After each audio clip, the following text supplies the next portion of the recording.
नमस्कार दोस्तों, good morning. मैं सक्षम यादव डिग आउट पर आपके साथ एक बार फिर से। आज तारीख 14 मई। जैसा कि मैंने बताया था कि आज की इस वीडियो में हम हमास और इजराइल के बीच में जो जंग हाल फिलहाल में जो जंग जारी है, इसके बारे में आज हम बात करेंगे, हम चर्चा करेंगे कि आखिर इन दोनों के बीच में ये हालात क्यों बने हुए हैं और क्यों दिन पे दिन ये बदतर होते जा रहे हैं। तो तमाम सारी बातें इससे जुड़ी हम इस वीडियो में आज करेंगे, बिल्कुल आसान भाषा में। दूसरा यह कि इस कहानी के अंदर बहुत सारे करैक्टर हैं, जैसे कि आपका ईसाई धर्म हो गया, मुस्लिम हो गया, यहूदी हो गए, ईरान हो गया। तो तमाम सारे जो चीज़ें हैं वो इस कहानी के अंदर जानने को मिलेंगी। कहानी को शुरू से लेके अंत तक लगातार देखना। अगर आप बीच में स्किप कर देंगे तो फिर कहानी आपके दिमाग के ऊपर से जाएगी, समझ में नहीं आएगी। लेकिन फिर भी मैं कोशिश करूँगा कि आसान से आसान भाषा में आपको ये बात बताऊँ, ये कहानी समझाऊँ। तो कहानी की शुरुआत होती है कि अभी आप पिछले 10 मई से लगातार आप देख रहे होंगे कि आसमान में कुछ रोशनियां दिखाई दे रही हैं, कुछ लाइटें दिखाई दे रही हैं। तो फिर सवाल उठता है कि ये क्या है। तो ये है हमास की तरफ से छोड़े जा रहे रॉकेट। जो हमास है ये इजराइल के जो तमाम शहर हैं, जैसे आपका गाजा पट्टी हो गया, तेल अवीव हो गया, इन शहरों के ऊपर और इनके अलावा और भी जितने भी शहर हैं उनके ऊपर रॉकेट दाग रहा है। और इजराइल फिर क्या करता है कि इजराइल फिर ज़मीन से अपनी मिसाइलों के ज़रिए तमाम उन रॉकेट्स को आसमान से नीचे गिरा रहा है। तो ये चीज़ें अभी हाल फिलहाल में चल रही हैं और ये अभी पिछले 10 मई से इन चीज़ों की शुरुआत हुई है। अब सबसे बड़ी बात है कि दुनिया में इस वक्त कोरोना की लहर चल रही है, पूरी दुनिया कोरोना से परेशान है। और इन सब के बीच में इजराइल और हमास के बीच में ये जंग और दिन पे दिन हालात बदतर होते जा रहे हैं। तो ये क्यों? उसके पीछे कहते हैं कि इजराइल के जो प्राइम मिनिस्टर हैं नेतन्याहू, इन्होंने भी ये बयान दिया है कि अभी ये मामला आगे जाएगा और मुंह तोड़ जवाब देंगे, किसी भी हाल में बख्शा नहीं जाएगा हमास को। तो तमाम सारी बातें अभी चल रही हैं। इधर जो है हमास भी धमकी दे रहा है इजराइल को कि उसके पास अभी फ़िलहाल 25-30 हज़ार ऐसे रॉकेट्स और हैं और अभी वो इजराइल के इन तमाम शहरों पर जो इजराइल के तमाम शहर हैं वो हमारे रॉकेट्स के निशाने पर हैं, तो हम अभी अटैक करेंगे, हम भी इधर से कार्रवाई करेंगे। तो ये तमाम सारी बातें चल रही हैं। तनाव बढ़ता जा रहा है, सब कुछ अस्त व्यस्त है, हालात जंग के बने हुए। लेकिन भगवान करे ऐसा ना हो कि इन दोनों के बीच में जंग हो, क्योंकि अगर ऐसा होता है तो फिर शायद अंजाम बहुत बुरे और भयंकर हो सकते हैं। अब सवाल ये उठता है हर इंसान के जहन में, जो इस खबर को पढ़ते हैं, जो इन खबरों को देखते हैं, जिनको ये पता है कि आखिर फिर ये हो क्यों रहा है, इसके पीछे मोटो क्या है, वजह क्या है, क्या कारण है कि ये सब चीज़ें हो रही हैं। तो तमाम सारी बातें इस वीडियो में हम आज जानेंगे, मैं आपको बताऊंगा। कोशिश करूंगा कि आसान से आसान भाषा में मैं आपको समझाऊं, बस आप वीडियो को शुरू से अंत तक देखना। तो इसके लिए फिर कहते हैं कि इजराइल और फिलिस्तीन के जो जन्म हैं और इजराइल की इजराइल का जो पूरा जो बॉर्डर का स्ट्रक्चर है उसको जानना पड़ेगा। इजराइल के जन्म के, फिलिस्तीन के जन्म की, इन तमाम सारी कहानियों को फिर जानना पड़ेगा। इजराइल के बॉर्डर स्ट्रक्चर के बारे में जानना पड़ेगा। तो होता यह है कि ये शुरुआत जो होती है कहाँ से होती है, सुनिए। होता यह है कि इसी 10 तारीख को इजराइल की जो सुप्रीम कोर्ट है वो एक फैसला सुनाती है। इजराइल में एक जगह है यरूशलेम। तो यरूशलेम में करीब 7 परिवार हैं और वो सातों जो परिवार हैं वो फिलिस्तीनी हैं। तो इसी 10 तारीख को इजराइल की सुप्रीम कोर्ट एक फैसला सुनाती है उन 7 परिवारों के खिलाफ जो यरूशलेम में रह रहे हैं और यरूशलेम पर बाकायदा इजराइल का कब्जा है। तो इजराइल सरकार ये कहती है कि आपको ये जगह छोड़नी पड़ेगी। वो 7 परिवार हैं और करीब उनमें तकरीबन 70 लोग हैं। तो इजराइल की सुप्रीम कोर्ट फैसला सुनाती है कि आप जो 7 परिवार आप जो हैं, आपको ये जगह यरूशलेम छोड़नी पड़ेगी। और इसके पीछे वजह वो ये बताते हैं कि 1948 में इजराइल 1948 में जब इजराइल बना था तो ये जगह जो है वो इजराइल यहूदी रिलीजन एसोसिएशन की जगह है और इस पर बाकायदा जो हक है वो इजराइलों का, मतलब इजरायली जो सिटीजन है या फिर ये कहीं यहूदियों का इस पर हक है। तो ये एक रीज़न देती है। उसके बाद कहते हैं कि इस जगह पर यरूशलेम पर सुप्रीम कोर्ट कहता है कि जो मालिकाना हक है वो इजराइल का है, यहूदियों का है। उसके बाद आप लोग यहाँ पे आके रहने लगे तो फिर आपको अभी जगह खाली करनी पड़ेगी।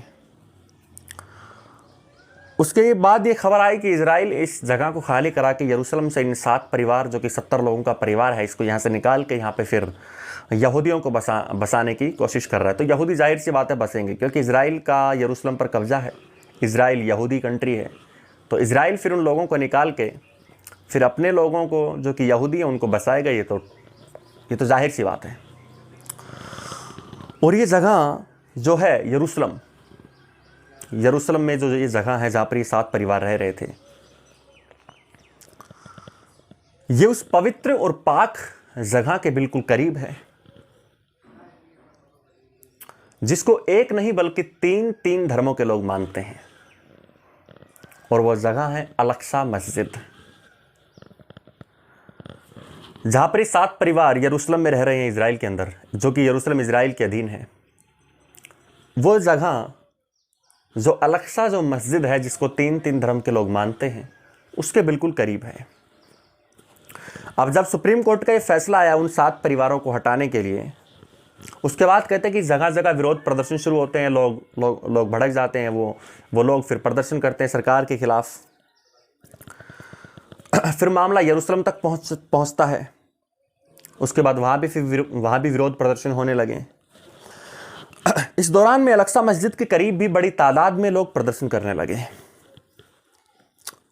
और कहते हैं कि इसी दौरान फिर इजरायली जो पुलिस थी वो वहाँ पर लाठीचार्ज करती है उन लोगों के ऊपर, और बाकायदा इजरायली पुलिस इल्ज़ाम लगाती कि वो लोग पुलिस के ऊपर पथराव कर रहे थे, अल-अक्सा मस्जिद के पास प्रदर्शन कर रहे थे। तो फिर इजरायली पुलिस उन पर लाठीचार्ज करती है और इसमें बहुत सारे लोग भी घायल होते हैं।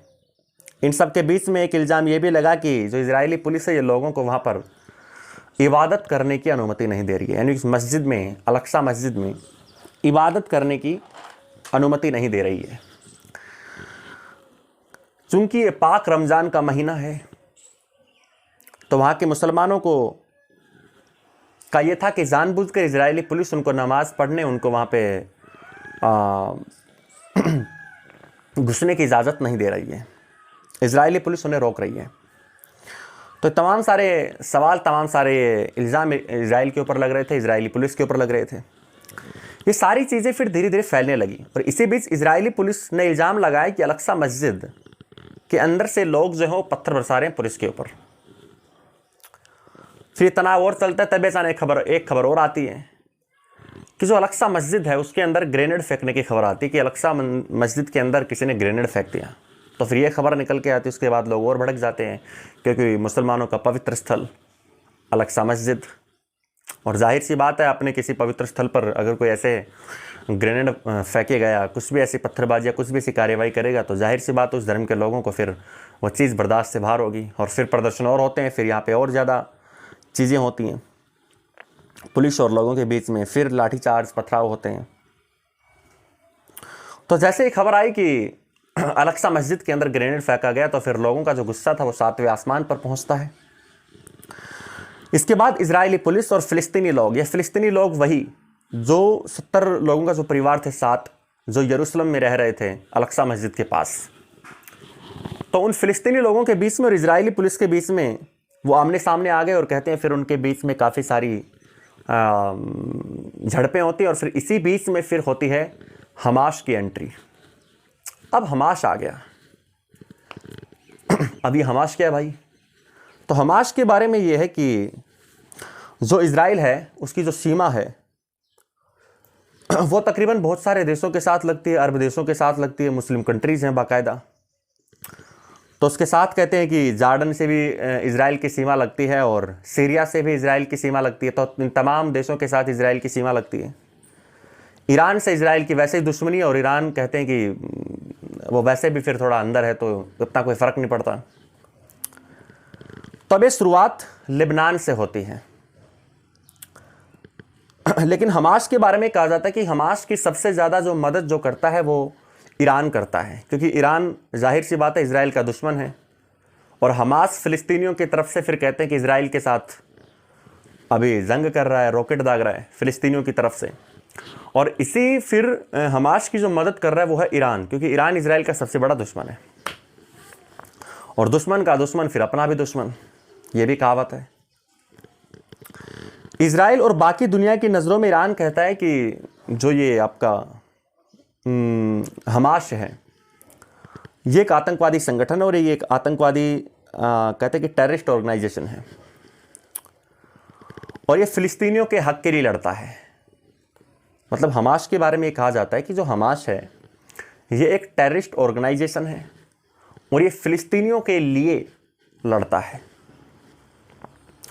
अब हमास ने अचानक फिर इजराइल के तमाम शहर, गाजा पट्टी हो गया, तेल अवीव हो गया, और भी बहुत सारे शहर हैं, उनके ऊपर फिर इजराइल रॉकेट दागना शुरू करता है। फिर इसी बीच इजराइल ने भी इन रॉकेट्स को नाकाम करने के लिए एंटी डोम एक मिसाइल, उनकी अपनी एक मिसाइल है वो छोड़ता है, और फिर तमाम जितने भी रॉकेट आसमान में होते हैं उनको फिर ज़मीन पे गिरा दिया जाता है। तो ये सभी चीज़ें हाल फिलहाल में चल रही हैं। लेकिन कहते हैं कि तब तक दर्जनों लोगों की मौत हो गई, लोगों का गुस्सा बढ़ता गया इस कार्यवाही से।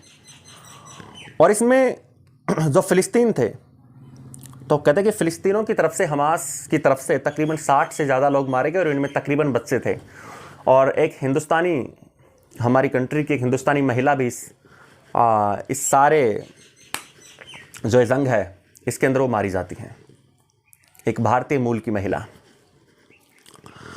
और ये भी खबर है कि हमास के पास अभी 25 से 30 हज़ार ऐसे और भी रॉकेट हैं, और वो बार बार इजराइल को धमकी दे रहा है कि हम हमारे रॉकेट्स के निशाने पर आपके इजराइल के तमाम शहर, गाजा पट्टी, तेल अवीव और भी जितने शहर हैं इजराइल में, वो हमारे रॉकेट्स के निशाने पर हैं, हम जब चाहें तबाह कर सकते हैं इजराइल को। और इजराइल भी फिर कह रहा है कि हम किसी भी तरह के मसले और किसी भी तरह के समझौते के लिए तैयार नहीं है, क्योंकि इजराइल के बारे में कहा जाता है कि इजराइल आतंकवादी या आतंकवाद के खिलाफ कभी भी घुटने नहीं टेकता, ना ही कभी उनसे समझौता करता, ना ही बातचीत करता, बल्कि सीधी कार्रवाई करता है। तो ये भी एक मसला है। अभी मामला कब तक चलता है ये तो वक्त बताएगा, लेकिन बस भगवान करे ज़्यादा ना चले, क्योंकि इसके अंजाम बहुत ज़्यादा बुरे हो सकते हैं। लेकिन इस मामले की जड़ क्या है? अब सभी लोगों के दिमाग में, जहन में ये बात है कि जो लड़ाई चल रही है इस मामले की आखिर जड़ क्या है, मतलब क्यों? तो एक वजह तो मैंने आपको बता दी कि इजराइल में एक जगह यरूशलेम, जिस पर इजराइल का कब्जा है, वहाँ पे कुछ फ़िलिस्तीनी परिवार के लोग रहते हैं, 7 परिवार, जिसमें तकरीबन 70 लोग हैं। उन लोगों को इजराइल की सुप्रीम कोर्ट 10 मई को एक फैसला सुनाते कि आपको जगह छोड़नी पड़ेगी, क्योंकि ये यहूदियों की जगह है। तो उस बात के ऊपर फिर ये विरोध प्रदर्शन शुरू होते हैं। फिर उसके बाद अल-अक्सा मस्जिद के पास विरोध प्रदर्शन शुरू होते हैं। फिर उसके बाद कहते हैं कि अल-अक्सा मस्जिद में ग्रेनेड फेंकने की खबर आती है।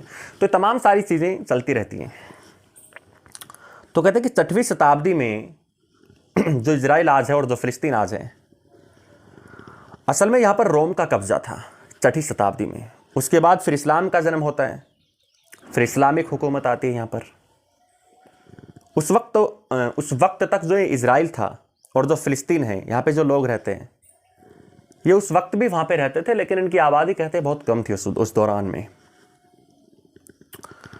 कहते हैं कि करीब 87% फ़िलिस्तीनी वहाँ पर रहते थे। 87%, 87% वहाँ पर अरब रहते थे, और 10% वहाँ पर ईसाई रहते थे, और 3% यहूदी रहा करते थे। तो यहूदियों के जहन में फिर एक बात आई कि यहूदियों का चूंकि अपना कोई देश नहीं था, तो यहूदी चाहते थे कि उनका भी अपना कोई एक देश हो। तो फिर यहूदियों के मन में एक इच्छा होती है कि अपना भी एक देश होना चाहिए, क्योंकि पूरी दुनिया में उनकी अपनी कोई जगह नहीं थी। उसके बाद फिर तुर्की की हुकूमत आती है, और फिर फर्स्ट वर्ल्ड वॉर और सेकेंड वर्ल्ड वॉर के बाद फिर ब्रिटेन की हुकूमत आई। अब इस दौरान यहूदियों को ये लगा कि उनकी अपनी एक कंट्री होनी चाहिए, उनका अपना एक देश होना चाहिए। तो यहूदियों का ये कहना था। फिर यहूदी इजराइल को सिलेक्ट करते हैं कि इजराइल को हम अपना देश बनाएंगे। और फिर कहते हैं कि इजराइल ही क्यों? तो इजराइल को वो कहते हैं कि इजराइल की जो ये जगह है यरूशलेम, यहाँ पर यहूदियों के धार्मिक ग्रंथ के अवशेष यहाँ पर मौजूद हैं, और उनका ये भी मानना था कि हज़रत अब्राहम, उनका इस यरूशलेम से बड़ा गहरा रिश्ता है, उनके धार्मिक ग्रंथ भी यहाँ से हैं, तो इसलिए फिर वो यरूशलेम को अपने लिए एक पवित्र जगह मानते और फिर उनका ये मानना था कि यहाँ पर हम अपना देश बनाएंगे। अब यहाँ पे दो चीज़ें निकल के सामने आई। जो ईसाई थे उनका ये मानना था कि यरूशलेम उनके लिए ज़रूरी है, ज़्यादा ज़रूरी है, उनकी कर्म भूमि है, क्योंकि यरूशलेम में ईसा मसीहा को फांसी सूली पर चढ़ाया गया था। माफ़ी चाहता हूँ, फांसी शब्द का इस्तेमाल मैं नहीं करूँगा, सूली पर चढ़ाया जाता है। तो ये अब उनके लिए धार्मिक जगह हो गई, तो ये कहते कि यहाँ पे हम लोग रहेंगे। तो तमाम सारी चीज़ें चलती हैं। और मुस्लिम जो है, जो तीसरा धर्म आता है मुस्लिम, वो ये कहते हैं कि यरूशलेम में उनका अधिकार है, क्योंकि जो पैगंबर मोहम्मद थे उन्होंने इस्लाम की शुरुआत यहाँ से की थी, तो अब ये उनके लिए भी ज़रूरी है, तो वो भी अब इस लाइन में खड़े हो गए। तो अब जो ये अल-अक़सा मस्जिद है, ये तीनों के लिए ज़रूरी हो गई। ईसाइयों के लिए इसलिए कि ईसा मसीह को सूली पर चढ़ाया गया, यहूदियों के लिए इसलिए कि उनका धार्मिक ग्रंथ और हज़रत अब्राहम के अवशेष वहाँ से मिले हैं, इसलिए वो उनके लिए पवित्र है। और मुस्लिमों के लिए इसलिए कि जो पैगंबर मोहम्मद थे उन्होंने इस्लाम की शुरुआत वहाँ से की थी। तो अभी तीनों लाइन में खड़े होते हैं कि वो कहता है मेरा हक है, वो कहता है मेरा हक है। तो सेकेंड वर्ल्ड वॉर के बाद जो यहूदी थे, जो पूरी दुनिया में जगह जगह पर बिखरे थे, जिनका अपना कोई देश नहीं था, वो फिर इजराइल की तरफ बढ़ना शुरू करते हैं धीरे धीरे। और 1948 में इजराइल को एक दिन अचानक एक देश घोषित कर दिया जाता है, इजराइल का जन्म होता है, और बाकायदा अमेरिका उसी दिन इजराइल को मान्यता भी प्रदान करता है। तब इजराइल एक देश बन गया यहूदियों का एक देश बन गया इजराइल। इससे पहले अंग्रेज यहाँ रहा करते थे, तो कहते हैं कि जब अंग्रेज यहाँ से गए थे इजराइल से, तब वो इजराइल के भी दो टुकड़े करके गए थे, जैसे कि वो हिंदुस्तान और पाकिस्तान का करके गए थे। हिंदुस्तान का करके गए थे दो टुकड़े, हिंदुस्तान और पाकिस्तान। वैसे फिर अंग्रेज जब इजराइल से जाते हैं तो इजराइल के भी दो टुकड़े करते हैं, और अगर कायदे से मैं कहूँ तो 3 टुकड़े करते हैं। एक टुकड़ा वो इजराइलियों को दे देते हैं, यहूदियों के लिए करीब 60% हिस्सा। 40% जो हिस्सा था वो अरब के लिए था, फिलिस्तीनियों के लिए वो देके जाते हैं। और जो जगह है यरूशलेम, जो 3 धर्मों के लिए ज़रूरी है, इसको वो यूं ही छोड़ के चले जाते हैं। अब जब वो यूं ही छोड़ के जाते हैं तो फिर धीरे धीरे इसके ऊपर मसला आता है, और फिर यहूदी कहते हैं कि हम इस पर, माफ़ी चाहूँगा, यहूदी कहते हैं कि यरूशलेम पर हमारा कब्जा है, फिलिस्तीनी कहते हैं हमारा कब्जा है, मुस्लिम कहते हैं हमारा कब्जा है। तो कहते हैं कि 1948 में इजराइल बनने से 3 साल पहले 1945 में यूनाइटेड नेशन का भी गठन हो चुका था, यूनाइटेड नेशन भी बन चुका था। तो फिर ये मामला यूनाइटेड नेशन में पहुंचता है, तो यूनाइटेड नेशन फिर एक फैसला सुनाता है। वो कहता है कि 60% ज़मीन पर जो यहूदी रह रहे हैं, ये यहूदी वहाँ पर रहें, 40% ज़मीन पर जो ये फिलिस्तीनी रह रहे हैं, ये अपनी जगह पर रहें। और जो ये जगह है यरूशलेम, इस यरूशलेम को आज से इंटरनेशनल गवर्नमेंट चलाएगी, यूनाइटेड नेशन की देखरेख में, यूनाइटेड नेशन की निगरानी में। तो ये फैसला सुनाती है यूनाइटेड नेशन। उसके बाद सब इस फैसले को मान लेते हैं और शांति भी हो जाती है। फिर धीरे धीरे वक्त बीतता है और 1967 में अचानक से जो इजराइल था वो यरूशलेम के जो पूर्वी जो इलाके थे और यरूशलेम पर कब्जा कर लेता है इजराइल।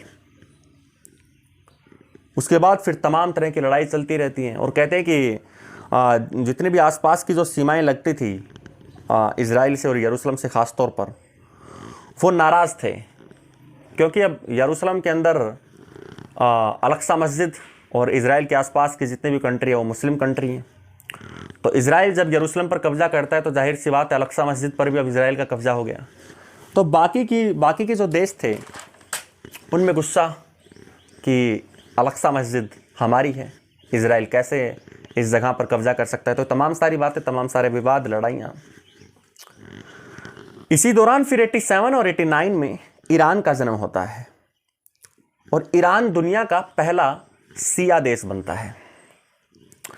यहाँ से ईरान फिर अल-अक्सा मस्जिद को छुड़ाने की कोशिश करता है और इस दौरान में फिर लेबनान होता है और हमास का जन्म होता है।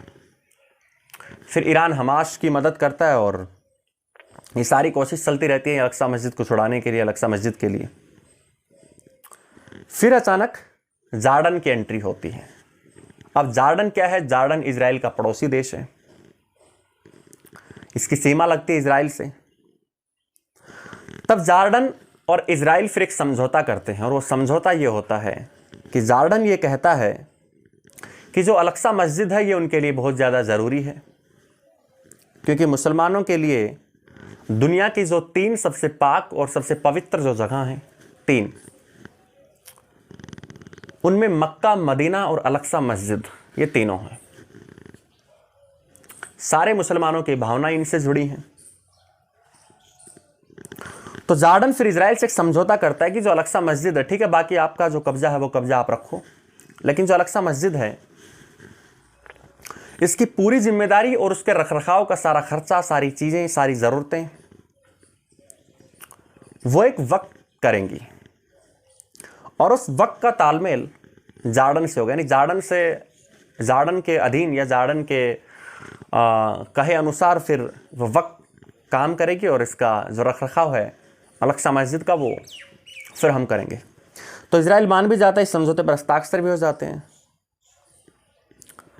लेकिन कहते हैं कि आज भी ये लड़ाई जारी है अल-अक्सा मस्जिद को लेके। मुस्लिमों का ये कहना है कि अल-अक्सा मस्जिद पर उनका हक है और वो किसी भी हाल में इस मस्जिद को छोड़ेंगे नहीं, ये मुस्लिमों को बाकायदा कहना है। अब इजराइल का ये कि दुनिया की सबसे छोटे देशों में इजराइल की गिनती होती है। तकरीबन इजराइल की अगर मैं पॉपुलेशन की बात करूं तो तकरीबन 85 लाख, हमारे दिल्ली शहर के बराबर, दिल्ली शहर से भी कम कुल आबादी इजराइल की 85 लाख, जिसमें से 30 लाख के करीब लोग इजरायली फ़ौज में भर्ती हैं। उनमें से भी 50-50 है, जैसे कि 15 लाख महिलाएं हैं इजरायली फ़ौज में और 15 लाख पुरुष हैं इजरायली फ़ौज में। अब जो मेन इश्यू जो है वो ये है कि इजराइल और अरब देशों में एक वेस्ट बैंक है। इस वेस्ट बैंक को लेके भी काफ़ी दंगे फसाद और काफ़ी लड़ाइयाँ होती रहती हैं। जो वेस्ट बैंक है ये इजराइल और जॉर्डन के बीच में है। इजराइल ने 1967 में जब यरूशलेम पर कब्जा किया था तो उसने इस वेस्ट बैंक पर भी कब्जा कर लिया था। यहाँ से भी लड़ाई चल रही है और फिलिस्तीन जो है वो फिलिस्तीन और हमास इसको वापस लाने के लिए अभी तक लड़ाई लड़ रहे हैं और ईरान बाकायदा हमास की मदद भी कर रहा है। अब दूसरी बात, जो गाजा पट्टी है, यहाँ पर इस वक्त हमास का कब्जा है गाजा पट्टी पर, जो लेबनान और ईरान के जरिए जिसको समर्थन हासिल है। एक गोल्ड हाइट्स करके एक जगह है, ये सीरिया का एक पठार है, यहाँ पर इजराइल का कब्जा है। 1967 के बाद यहाँ इजराइल का कब्जा हो गया था और इसके बाद लगातार यहाँ पर लड़ाइयाँ चल रही हैं। तो तमाम सारी ये बातें तो कहते हैं कि इजराइल जो है वो चारों तरफ से मुस्लिम कंट्रीज से घिरा हुआ है और इसी वजह से फिर इजराइल को कहते हैं कि इजराइल को खतरा रहता है बाकी के देशों से, लेकिन इजराइल पूरी तरह से मुस्तैद है और वो कोई भी जंग हो उसके लिए निपटने के लिए पूरी तरह से तैयार भी है। तो जो कहानी थी, मैं उम्मीद करता हूँ आपको समझ में आई होगी कि फ़िलहाल जो हमास और इजराइल के बीच में जो जंग है उसकी वजह क्या है। तो उसकी बेसिक से जो वजह है जो आपको याद रखनी चाहिए वो तो यही है कि अभी इसी 10 मई को इजराइल की सुप्रीम कोर्ट एक फ़ैसला सुनाती है कि इजराइल में एक जगह है यरूशलेम, और वहाँ पर जो तकरीबन 7 परिवारों का 70 लोग जो वहाँ पे रह रहे हैं, उन लोगों को जो कि फ़िलिस्तीनी है वो जगह छोड़नी पड़ेगी। और फिर ये जगह छोड़नी पड़ेगी, इसके बाद फिर दंगे फसाद होते हैं और फिर अल-अक्सा मस्जिद के पास भी दंगे फसाद होते हैं और फिर इजरायली पुलिस पर कार्रवाई करने के आरोप भी लगते हैं। तो तमाम सारी चीज़ों के चलते फिर हमास की एंट्री होती है। हमास को फिर ईरान मदद भी करता है और फिर हमास से इजराइल के ऊपर अटैक कर रहा है, इजराइल हमास को जवाबी कार्रवाई दे रहा है। तो तमाम सारी चीज़ें चल रही है। बस गुजारिश ये है भगवान से कि ये ज़्यादा लंबा ना चले और किसी तरह से इन लोगों के बीच में समझौता या कोई भी ऐसी संधि या शांति का प्रस्ताव आए और ये लोग फिर शांत हो जाएं। तो उम्मीद करता हूँ वीडियो आपको पसंद आई होगी। अगर वीडियो आपको पसंद आई हो तो वीडियो को लाइक, चैनल को सब्सक्राइब और कमेंट बॉक्स में कमेंट करके ज़रूर बताना कि वीडियो आखिर आपको कैसी लगी। Thank you.